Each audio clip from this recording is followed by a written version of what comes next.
This is TWiT. Well, Joe, Google says the government wants that user data too. Yeah, and when you say the government, we're not just talking about the U.S. government. And this story really builds upon that privacy theme we were talking about in the first story about Apple. Basically, Google has put out an annual report, its latest annual report, saying that the number of government requests for user information is skyrocketing. And this is of deep concern to me, naturally. And here to bring us some insights and analysis as to what's going on is Seth Rosenblatt, the senior writer over at CNET. Seth, are you with us? Yes. Hi. How's it going?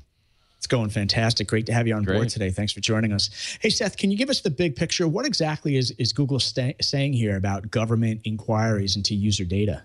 Sure. So Google is saying that over the past 5 years, which is how long they've been doing their transparency reports, government requests for user data of Google users has gone up 150%. That's globally, worldwide. In the U.S., it's gone up 250%. So the U.S. government is asking for vastly more user account information than ever before. Now, these are not national security letters or orders related to the FISA court.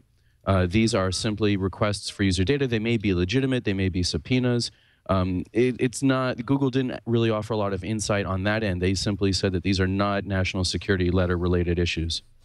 Now, when you talk about governments, people talk about the U.S. government or these sort of requests coming from within the United States, you tend to think of Washington, D.C. and the federal government. But of course, in the United States, you have state governments, you have local city police departments, you have all kinds of things. Is that where they're coming from all of these mostly law enforcement agencies?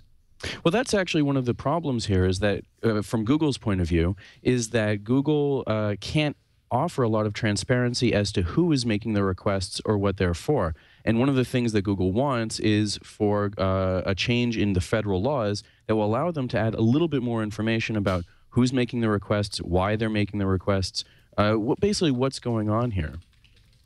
So in terms of Google turning over this information, are they handing over every request they get? Are they handing over information or are they declining some requests?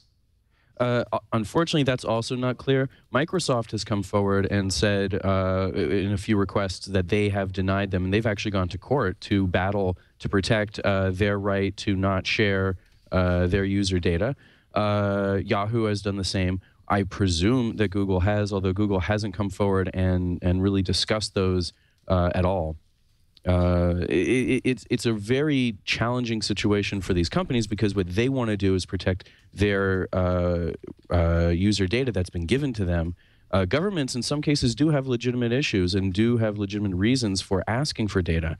If a law enforcement agency is going after a child molester, for example, they're going to want access to that person's Gmail account, and they have a right to that.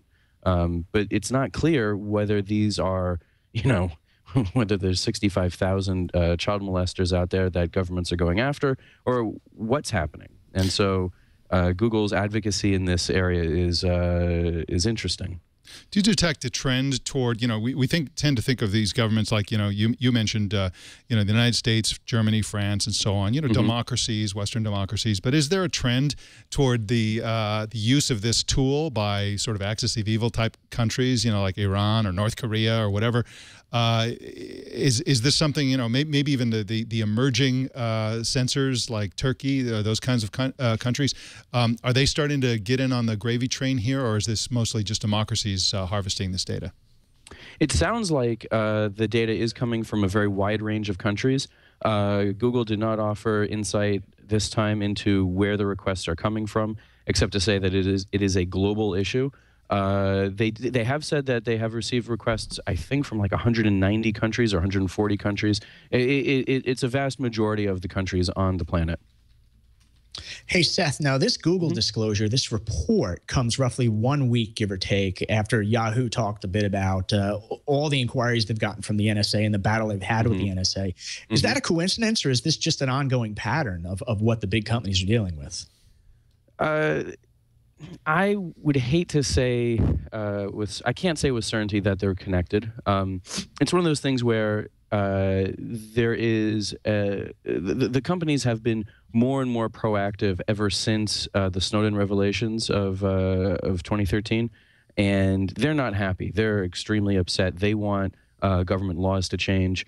Interestingly, Google put in its blog post about this, they didn't just mention the data request issue. They also mentioned laws like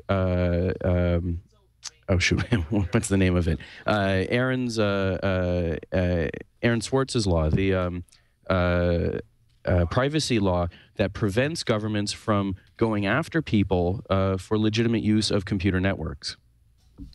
And there, of course, is another issue here, which is that, you know, with these sorts of requests, the companies are in the position of judge and jury to a certain extent. They're deciding whether something is legitimate or not. So the United States government, you know, law enforcement, let's say the FBI, will go to Google and say, we'd like to request this. And Google somehow has a process internally that looks at it and says, no, that's not legitimate. We don't think that's a legitimate case. And then, of course, presumably they would face a lawsuit or not or whatever. Sure. And of course, you would expect different companies, you know, Microsoft and others, to have different criteria and sort of look at that differently. Is that something that anyone is concerned about? I mean, you know, that we see this in the right to be forgotten case in the European Union, where Google and other companies are in this position to determine the legitimacy, but those are coming from citizens. In this case, they're coming from governments. How is there any guidance, or what's the future of this kind of thing? And are there any you know, companies that are just saying, you know, no to more than others? In other words, are they more strict than others? Sure. It's not clear at this point, from my understanding, whether any of the major tech firms are more resistant to sharing data than others. Certainly, if they wound up encrypting all their data and did not have the keys to it, the encryption keys, then they wouldn't have any data to share. That's one way around the problem. Unfortunately, that kneecaps their business models. So I don't think we're going to see that anytime soon. Another big concern is the issue over whether, you know, this is just simply more people getting online and more people using these services, and therefore there's more, you know, the governments are going to go after more and more people there because more of us are using Google and Microsoft and Yahoo. Seth Rosenblatt is at cnet.com, and you can follow him on Twitter at Seth R. Thank you so much for joining us, Seth Rosenblatt. Thank you very much.